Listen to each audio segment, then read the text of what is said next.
संतों का संग करिए।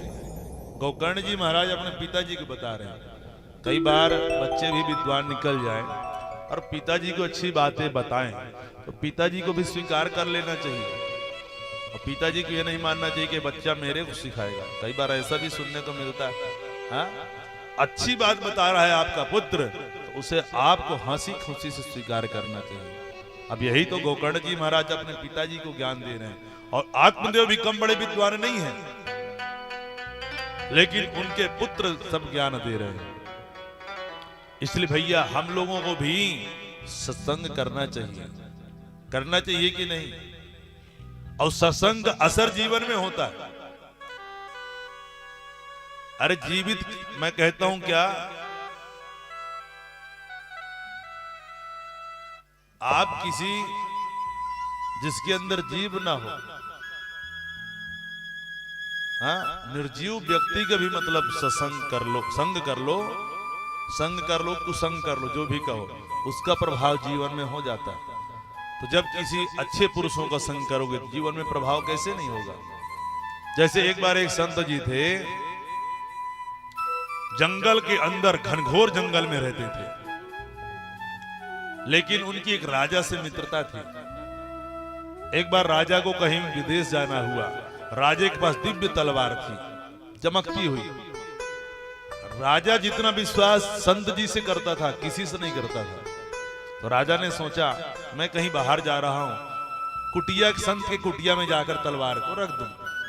तलवार को जाके संत की कुटिया में रख दिया। तो संत जी ने बोला रख दो भैया कोने में, हमको छूना नहीं है, हमारा इससे कोई मतलब नहीं है, आप दे रहे हो तो रख लेते हैं।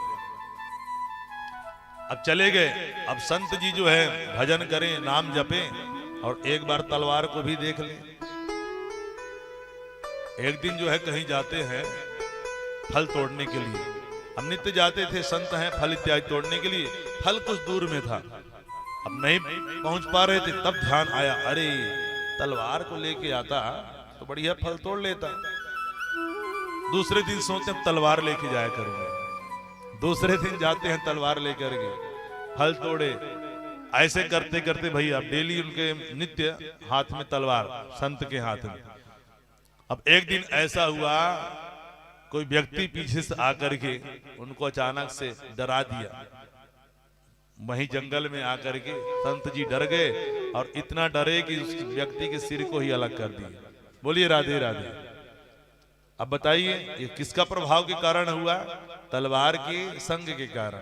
यदि तलवार का संग न करते आज किसी की हत्या क्या करते, न करते। तो जब निर्जीव का संग से प्रभाव पड़ता है तो किसी सजीव का संग करोगे तो उसका प्रभाव पड़ेगा। इसलिए हमें जीवन में पिताजी अच्छे पुरुषों का संग करना चाहिए, संतों का संग करना चाहिए, ऐसा ज्ञान दिया है। पिताजी बोले ठीक है बेटा, और सब कुछ त्याग करके कहां जंगल में चल देते हैं और वहां एकांत में जाकर के, तीर्थ स्थान में एकांत में जाकर के भागवत के 10वें स्कंद का पाठ करते हुए अंत में परम गति को प्राप्त होते हैं। एवं सुतोक्ति वसतो विगृहं विहाय या तो वनम स्थिरमतिर्गत षष्ठी वर्षा युक्तो हरेरनुजं परिचर्ययासौ श्री कृष्णमापनीतम दशमस्य पाठात्। अब ये कहाँ चले गए भैया? जंगल की। और अब घर में कौन बचे तपस्या करने? घर में बची माँ, गोकर्ण जी महाराज, और ये दुष्ट कौन? धुंधुकारी। अब ये माँ को पकड़ा, अरे माँ कहाँ कितना धन कहाँ गाड़ के रखा है? पिताजी तेरे को जरूर रखाए होंगे, जल्दी निकाल के ना, नहीं जल्दी हुई लकड़ी से मारूंगा। कहां क्वम वित्तम तिष्ठति ब्रूहि हनिष्य लत्यान चेत। अब मैया के पास कहाँ धन रहे? बेचारी रात में निकल जाती है और अंध कुआं में गिर करके मर जाती है। अब अंध कुआं में काहे मरा भैया? काहे मरी? क्योंकि इसके जीवन में सत्संग नहीं था, धुंधली न मरी जाके। और जिसके जीवन में सत्संग था तो तीर्थ यात्रा में चले गए।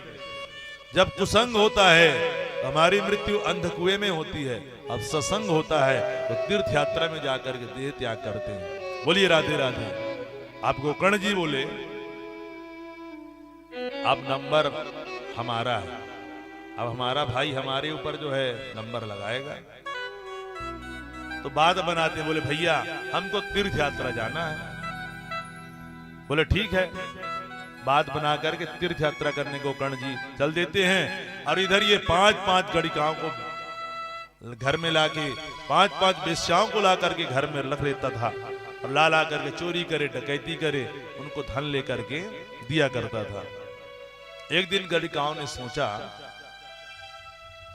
कि इसका तो कोई ठिकाना नहीं है, राजा के यहाँ चोरी किया, एक न एक दिन जरूर पकड़ा जाएगा, और जब पकड़ा जाएगा तो हमारा भी नाम लेगा, हमको भी जेल जाना पड़ेगा। तो सब देवियां रात में इसको मदिरा पिला देती हैं। मदिरा पिला करके बिस्तर में लेटा करके रस्सी से बांध करके गले में फांसी फंदा लगा करके रात्रि में खींचने लगती हैं। इतने में भी जब नहीं मरा, एक गणिका जाती है, चूल्हे से अंगार का समूह लेकर के उसके मुख में भर देती है। अब तब अंगार समूह से तन मुखे ही विचिक्षुपु अग्न जालाज दुखे न व्याकुलो निधनम गता। और अंगार के समूह से जो है मुख में डाला गया, उससे व्याकुल होकर इसका प्राण ही निकल जाता है। सब देवियों ने उसको गुड़ा करके अपना भाग जाती हैं। भयंकर प्रेत बना। गोकर्ण जी महाराज को पता चला तो गया में जाकर के श्राद्ध कर दिए इसके नाम से। और श्राद्ध करके जब बहुत दिनों के बाद घर आए, बोलिए राधे राधे, बहुत दिनों के बाद जब घर आते हैं तो देखिए भैया घर में धूल धक्कड़ चारों तरफ लगा हुआ था। आंगन में एक खाट पड़ा था, उसी को साफ करके रात्रि में सो गए। अब ये तो क्या बन गया था, प्रेत बन गया था।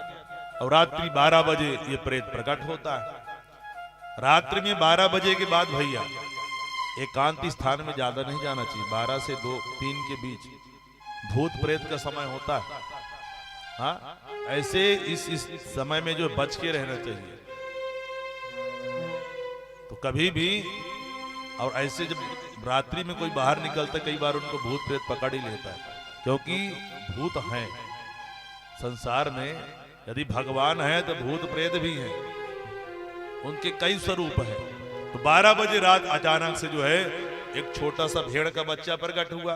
भेड़ का बच्चा देखते देखते हाथी बन गया, हाथी बन गया, फिर भैंसा बन गया, फिर मानव देह में जो है जोर जोर से चिल्ला चिल्ला कर रोने लगता है, गिलगिलाने लगता है। गिलगिलाए लेकिन क्या बोले समझ में नहीं आ रहा था। अब गोकर्ण जी महाराज तो बड़े संत थे, थोड़ा बहुत डर लग रहा था, लेकिन बहुत ज्यादा डरे भी नहीं। क्योंकि देखिए भूत प्रेत कभी मान लीजिए कभी भय एकांत में मिले, भय नहीं करना चाहिए। जो भय करता तभी भूत प्रेत आपके अंदर प्रवेश करते हैं। क्योंकि यामल ग्रंथों में इन चीजों का वर्णन है, हमने पढ़ा है कि जो डरता है उसी के अंदर भूत प्रवेश करते हैं। जो यदि डरेगा नहीं तो भूत प्रेत कभी जो है उनके अंदर प्रवेश नहीं कर सकता। इसलिए भूत पिशाच निकट नहीं आवे, महावीर जब नाम सुनावे। जब कभी घर से बाहर रात्रि में एकांत में निकलो, इसी मंत्र का जाप करो। कौन सा? भूत पिशाच निकट नहीं आवे, महावीर जब नाम सुनावे। इस मंत्र का जाप जो करता है उसको कभी भूत प्रेत जो है परेशान नहीं कर सकता। लेकिन ये भैया ये तो गिलगिला रहा था। गोकर्ण जी महाराज क्या किए, हाथ में जल लिए। अब जल लेकर जैसे मारा, वो प्रेतात्मा बोल उठा, बोले कौन हो भैया, अपना परिचय बताओ। अपना परिचय बताने लगता है कि अहम भ्राता त्वदीयोऽस्मि धुंधकारी नामतः स्वकीये नैव दोषेण ब्रह्मत्वं नासितं मया। अहम भ्राता त्वदीयोऽस्मि, अरे भैया मैं तुम्हारा भाई हूं। धुंधकारी नाम का मेरा नाम धुंधकारी है। अपने किए हुए दोषों के कारण मैं भयंकर प्रेत बना हुआ हूं। अहो बंधो कृपा सिंधु, अरे भैया मेरी रक्षा करो, कुछ ऐसा उपाय कर दो कि मेरी मुक्ति हो जाए। अरे बोले जब हमने तुम्हारे विषय में सुना, हमने गया में विधिवत तुम्हारे नाम से श्राद्ध कर दिया। अरे बोले गया श्राद्ध सतेप नापी मुक्तिर्नेम, गया श्राद्ध सतेनापि मुक्तिर्मेन भविष्यति। मेरे नाम से एक नहीं 100 गया श्राद्ध कर दोगे तो भी मेरी मुक्ति होने वाला नहीं है, क्योंकि प्रथम श्रेणी का प्रेत हूं। देखो प्रेत के भी कई श्रेणियां, क्यों भैया? ये ऊंचे कुल में जन्म लेकर के, ब्राह्मण कुल में जन्म लेकर के पाप किया, क्योंकि जो बड़ा व्यक्ति होता है उसका छोटा पाप भी बड़ा होता है। गांव का कोई मान लीजिए ऐसे जो शराबी व्यक्ति हो, कोई शराब पीता हो, शराब पी के घूमता हो, अब शब्दों का प्रयोग करता हो, किसी को कहा सो गाली दे भी दिया तो लोग बात कहते हैं चलो भाई इसका आदत ही है। वही गांव का सरपंच यदि दे दे हैं, अरे अपने क्षेत्र का राज्य का कोई मुख्यमंत्री गाली दे दे, प्रधानमंत्री दे दे, तो वही गाली बड़ा रूप धारण कर लेता है। अरे मुख्यमंत्री होकर के गाली दिया, सरपंच होकर के गाली दिया, प्रधानमंत्री होकर के, नगर अध्यक्ष होकर के गाली दिया, तो वही गाली, लेकिन जितना बड़ा व्यक्ति उसका अपराध भी बड़ा हो जाता है। तो ब्राह्मण कुल में जन्म लेकर के जो अपराध करता है उसका अपराध भी बड़ा हो गया, छोटा अपराध भी बड़ा हो गया। ऊंचे कुल क्या जन्मिया जे करनी ऊंच न होई, सोवन कलश सुरे भर्या साधु निंदा सोई। इसलिए संत जन कहते हैं कि ऊंचे कुल में जन्म लेना ही काफी नहीं होता, हमारे कर्म भी कैसे होने चाहिए, ऊंचे होना चाहिए। जैसे सोवन के सोने के कलश में कोई मदिरा भर दिए तो संत जन उसे अस्वीकार कर देते हैं कि हमारे लायक भैया नहीं है। इसलिए इसको कहे भैया कि मेरे लिए कोई उपाय करिए। तब गोकर्ण जी महाराज के भैया ऐसा, अभी तुम जाओ, हमको रात में ज्यादा डराओ मत, हम कोई उपाय अवश्य जो है करेंगे। पूरे रात विचार करते रहे, सुबह सभी ब्राह्मणों को, विद्वानों को बुला करके पूछा है कि कैसे इनकी मुक्ति होगी, कोई उपाय बताइए, लेकिन कोई ब्राह्मण नहीं बता पाए। देखिए कोई कितना भी विद्वान हो, गोकर्ण जी महाराज से शिक्षा मिलता है कि अपने आप को ही सब कुछ नहीं मानना चाहिए कि मैं ही सब कुछ हूं। ये चाहते तो सीधा उपाय बता देते, लेकिन गांव के ब्राह्मणों का भी सम्मान किए कि सबसे पूछे। जब कोई नहीं बता पाए, कोई विद्वान नहीं बता पाए, तब जो है सूर्य भगवान का ध्यान किए हैं कि तुभ्यम नमो जगत साखिन ब्रूहि में मुक्ति हेतुगम। हे सूर्य भगवान, मैं आपको प्रणाम करता हूं, कोई उपाय बताइए जिससे मेरी भाई की मुक्ति हो जाए। सूर्य भगवान बोल उठते हैं कि श्रीमद् भागवतान मुक्ति सप्ताहम वाचनम कुरु। बोले इनको भागवत की कथा सप्ताह विधि सुनाइए, उनसे इनकी मुक्ति हो जाएगी। और जैसे आषाढ़ के महीने में दिव्य भागवत की कथा का आयोजन किए हैं, वैष्णवों ब्राह्मणों के बैठने के लिए दिव्य व्यवस्था की है। और जैसे कथा प्रारंभ होता है, 7 गांठ का बांस गड़ा हुआ था, उसी में धुंधकारी जो है आकर के बैठ जाता है। और जैसे एक दिन की कथा होती, एक ग्रंथि चटक जाती, दूसरे दिन में 2 और 7 दिन में 7 ग्रंथियां चटक जाती है। और एवं सप्त दिन शैव सप्त ग्रंथि विवेधनम, 7 दिन की कथा में 7 ग्रंथियां चटक जाती है और दिव्य रूप धारण करके धुंधकारी प्रकट हो जाता है। दिव्य रूप धरो जाता तुलसी दाम मंडिता, पीतवाचा घनश्यामो मुकुटे कुंडला निमितः।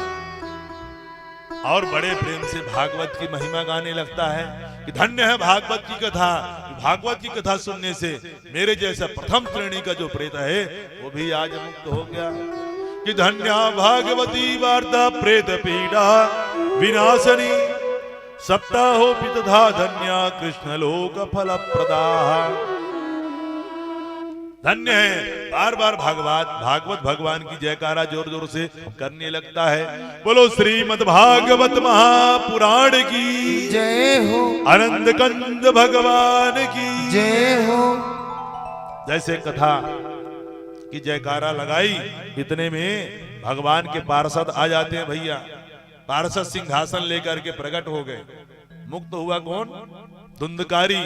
धुंधकारी के लिए सिंहासन लेकर के। लेकिन देखिए जिसका जो स्वभाव रहता है, कितनों कथा सुन ले लेकिन थोड़ा बहुत तो रह जाता है। कई बार जब कथा सुनिए आप गुरु के अधीन हो जाते हैं, वक्ता के अधीन हो जाते हैं। वो जो कहें या उठने को तब जा सकते हैं। कथा में बैठ के जाना है, आचार्य से गुरु से पूछ कर जाना है, यदि मना कर दिए तो नहीं जाना। लेकिन ये सिंहासन आए और व्यास जी कौन थे? गोकर्ण जी महाराज। उनसे नहीं पूछा और जाकर के जल्दी से सिंहासन में बैठ गए, टोक दिया, रुको भैया, पार्षदों से पूछ दिया कि अत्रयु बहवः सन्ति श्रोतारो मम निर्मला आनीतानि विमानानि न तेषां युगपद कुधा। बोले हाँ, अत्रयु बहवः सन्ति श्रोतारो मम निर्मला, अरे हजारों श्रोताओं ने यहाँ कथा सुनी है, लेकिन गाड़ी तो एक ही आई है, विमान एक ही आया है, सबके लिए विमान आना चाहिए। तब इन्होंने बताया, देखो भैया पार्षदों ने, कि कथा तो सबने सुनी है, लेकिन जो मन लगा के कथा इन्होंने सुना है, धुंधकारी ने सुना है, वो मन लगा के किसी ने नहीं सुना है। क्योंकि कथा सुनने तो कई लोग अलग अलग अभिप्राय से आते हैं। कई लोग कहते हैं भैया राय साहब ने निमंत्रण दिया तो कथा में तो जाना ही पड़ेगा, चलो टाइम पास कर आते हैं। कई लोग कुछ छिद्रान्वेषण करने आते हैं, कई लोग कुछ भाव लेके आते हैं। तो जिसकी जैसी मति वैसी उसकी रति और वैसी उसकी प्रति, बोलिए राधे राधे, और वैसी उसकी गति। जैसे आकाश से भैया जल, बादल जल गिरता है, वही जल भूमि में गिरा गंदा हो गया, जल वही है।